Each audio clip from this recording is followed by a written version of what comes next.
আসসালামু আলাইকুম viewers, Khanjahan Ali technical and BM college online ক্লাসের পক্ষ থেকে তোমাদের সবাইকে স্বাগতম জানাচ্ছি। আমি নাসিমা আক্তারি, প্রভাষক ব্যবস্থাপনা। তো ভিউয়ার্স, তোমরা যে যেখানেই আছো নিশ্চয়ই অনেক ভালোই আছো। তো দেখো, আজ আমি তোমাদের সাথে আলোচনা করব সংগঠনের আদর্শ বা নীতিমালা, অর্থাৎ আমাদের আজকের আলোচ্য বিষয় সংগঠনের আদর্শ বা নীতিমালা। তো দেখো, গত পর্বগুলোতে আমি বলেছিলাম সংগঠন কি বা কাকে বলে। যে বিশেষ সমন্বিত প্রক্রিয়ায় মানুষ তার পূর্ব নির্ধারিত লক্ষ্য বা উদ্দেশ্য হাসিল করে তাকে সংগঠন বলে। আর এই সংগঠনের নীতিমালা আলোচনা করার পূর্বে নীতি কি এই সম্পর্কে সামান্য ব্যাখ্যা প্রাসঙ্গিক। তো ভিউয়ার্স, প্রথমেই আমরা জানব নীতি কি। নীতি হচ্ছে একটা সত্য সন্ধানী বিবৃতি। নীতি কাজের প্রতি ইতিবাচক কার্যনির্দেশিকা। নীতি বিবৃতি সূচক সূত্র যা সংশ্লিষ্ট কাজের আলোক সংকেত বা লক্ষ্য নির্দেশনাবাহী। নীতি হিসাবে স্বীকৃতি পেতে হলে সত্য সন্ধানী এই বিবৃতিকে অবশ্যই স্থানকাল পাত্রভেদে সার্বজনীনতা থাকতে হবে। তো তোমাদের বোঝার সুবিধার্থে বিষয়টাকে আমি আরেকটু ভেঙে ভেঙে আলোচনা করছি। তো নীতি হচ্ছে একটা সত্য সন্ধানী বিবৃতি, অর্থাৎ সত্যকে অনুসন্ধান করে এমন একটা বিবৃতি, সত্যকে খুঁজে ফেরে এমন একটা বিবৃতি। এখন প্রশ্ন হচ্ছে বিবৃতি কি। তো দেখো, এক্সাম্পল হিসেবে আমরা বলতে পারি সিগারেটের গায়ে লেখা থাকে ধূমপান স্বাস্থ্যের জন্য ক্ষতিকর। এটা একটা বিবৃতি। তো নীতি হচ্ছে একটা সত্য সন্ধানী বিবৃতি।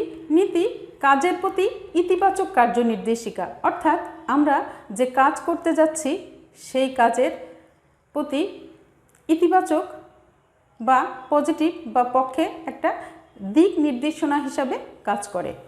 নীতি বিবৃতি সূচক সূত্র যা সংশ্লিষ্ট কাজের আলোক সংকেত বা লক্ষ্য নির্দেশনাবাহী, অর্থাৎ আমরা যে লক্ষ্য বা উদ্দেশ্য হাসিল করতে যাচ্ছি বা যে কাজের সাথে আমরা সংশ্লিষ্ট বা জড়িত সেই কাজের লক্ষ্য বা উদ্দেশ্য অর্জনের জন্য আলোক সংকেত হিসাবে কাজ করে এই নীতি। তো দেখো, আমরা এক্সাম্পল হিসাবে বলতে পারি একজন গাড়ির ড্রাইভার যখন রাতে অন্ধকারে গাড়ি চালায় তখন ওই ড্রাইভারকে পথ চলতে সহযোগিতা করে ট্রাফিক সিগন্যাল লাইট। যদি এই ট্রাফিক সিগন্যাল লাইট না থাকতো তাহলে ওই ড্রাইভারের পক্ষে কোনো ক্রমেই গাড়ি চালানো সম্ভব হতো না। ঠিক তেমনিভাবে প্রতিষ্ঠানে যদি নীতি না থাকে তাহলে ওই প্রতিষ্ঠানের কোনো ধরনের লক্ষ্য বা উদ্দেশ্য অর্জন করা সম্ভব নয়। আর তাই এখানে বলা হয়েছে কোনো প্রতিষ্ঠানের লক্ষ্য বা উদ্দেশ্য অর্জনের জন্য ওই ট্রাফিক লাইটের মতো নীতি আলোক সংকেত হিসাবে কাজ করে। এরপরে আছে নীতি হিসাবে স্বীকৃতি পেতে হলে সত্য সন্ধানী এই বিবৃতিকে অবশ্যই স্থান কাল পাত্রভেদে সার্বজনীনতা থাকতে হবে, অর্থাৎ সবার কাছে গ্রহণযোগ্য হতে হবে। তো যেটা বলছিলাম, নীতি হিসাবে স্বীকৃতি পেতে হলে সত্য সন্ধানী এই বিবৃতিকে অবশ্যই সব স্থানে সব সময় সবার কাছে গ্রহণযোগ্য হতে হবে, তবেই সেটা নীতি হিসাবে স্বীকৃতি পাবে বা প্রতিষ্ঠিত হবে। তো দেখো, বিষয়টাকে আর একটু ক্লিয়ার করে বলছি। সর্বদা ও সর্বক্ষেত্রে প্রযোজ্য, সত্য, সুনির্ধারিত ও সুপ্রতিষ্ঠিত আইন বা নিয়ম যার উপর ভিত্তি করে শক্তিশালী কর্মসূচি ও কর্মপন্থা প্রণয়ন করা হয় তাকে নীতি বলে। সর্বদা ও সর্বক্ষেত্রে প্রযোজ্য, অর্থাৎ সব সময় সব ক্ষেত্রে প্রয়োগ করা যায় এমন সত্য, সুনির্ধারিত ও সুপ্রতিষ্ঠিত আইন বা নিয়ম যার উপর ভিত্তি করে শক্তিশালী অর্থাৎ বড় ধরনের ঝুঁকিপূর্ণ কোনো কর্মসূচি বা কর্মপন্থা প্রণয়ন করা হয় তাকেই নীতি বলে। তো viewers, attention please.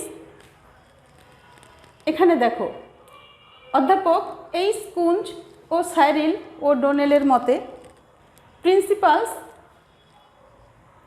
R the fundamental truth or what are believed to be truth at a given time, explaining relationship between two or more sets of variables.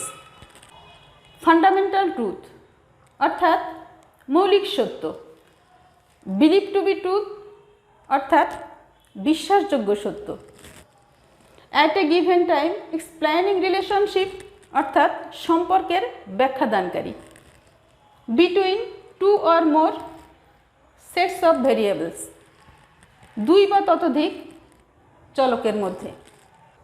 অর্থাৎ নীতিমালা হচ্ছে দুই বা ততোধিক চলকের মধ্যে সম্পর্কের ব্যাখ্যাদানকারী কতগুলো মৌলিক সত্য বা অনুমিত সত্য। তো তোমাদের বোঝার সুবিধার্থে আমি আবারও বলছি, principles are the fundamental truth, what are believe to be truth at a given time, explaining relationship between two or more sets of variables. অর্থাৎ নীতিমালা হচ্ছে দুই বা ততোধিক চলকের মধ্যে সম্পর্কের ব্যাখ্যাদানকারী কতগুলো মৌলিক সত্য বা অনুমিত সত্য। এখন প্রশ্ন হচ্ছে, মৌলিক সত্য ও অনুমিত সত্য কি? মৌলিক সত্য হচ্ছে যা মূলত সত্য, আসলেই সত্য, বেসিক্যালি সত্য, সেটাই হচ্ছে মৌলিক সত্য। আর অনুমিত সত্য হচ্ছে বিশ্বাসযোগ্য সত্য। যেমন এক্সাম্পল হিসাবে আমরা বলতে পারি, একজন মাই শুধুমাত্র জানেন তার সন্তানের জনক কে। মা সন্তানকে বলবেন, এই তোমার বাবা। সন্তান নিঃসন্দেহে তাকে বাবা হিসাবে গ্রহণ করবে। এটাই হচ্ছে অনুমিত সত্য বা বিশ্বাসযোগ্য সত্য। তো ভিউয়ার্স, নীতি কি, আশা করি এই বিষয়টা সম্পর্কে তোমরা খুব ভালো মতোই বুঝতে পেরেছ। তো এরপরে আসি মূল আলোচনায়। আমাদের আজকের আলোচ্য বিষয় ছিল সংগঠনের আদর্শ বা নীতিমালা। তো এখন আমরা আলোচনা করব সংগঠনের আদর্শ বা নীতিমালা নিয়ে। তো দেখো, সংগঠন কাঠামো প্রণয়ন করার সময় বা প্রস্তুত করার সময় কতগুলো আদর্শ বা নীতিমালা অনুসরণ করতে হয়। আমরা সেই আদর্শ বা নীতিমালা নিয়ে আজ আমরা আলোচনা করব। তবে সেই আদর্শ বা নীতিমালার মধ্যে যে বিষয়গুলো রয়েছে তার মধ্যে প্রথম 5টা বিষয় নিয়ে আমি আলোচনা করব।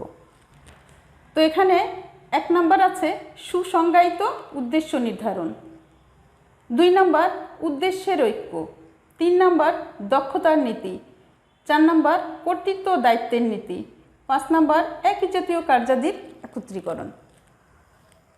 তো এখানে প্রথমেই আছে সুসংজ্ঞায়িত উদ্দেশ্য নির্ধারণ। প্রতিষ্ঠানের লক্ষ্য উদ্দেশ্য সুসংজ্ঞায়িত ও সুনির্ধারিত রূপে নির্ধারণ করতে হয়। কেননা উদ্দেশ্য যদি সুস্পষ্ট না হয় তাহলে সাংগঠনিক কাজে সুফল পাওয়া যায় না। সাংগঠনিক কাঠামো সুসংজ্ঞায়িত উদ্দেশ্যকে কেন্দ্র করেই আবর্তিত হয়। এরপরে আছে উদ্দেশ্যের ঐক্য। প্রতিষ্ঠানের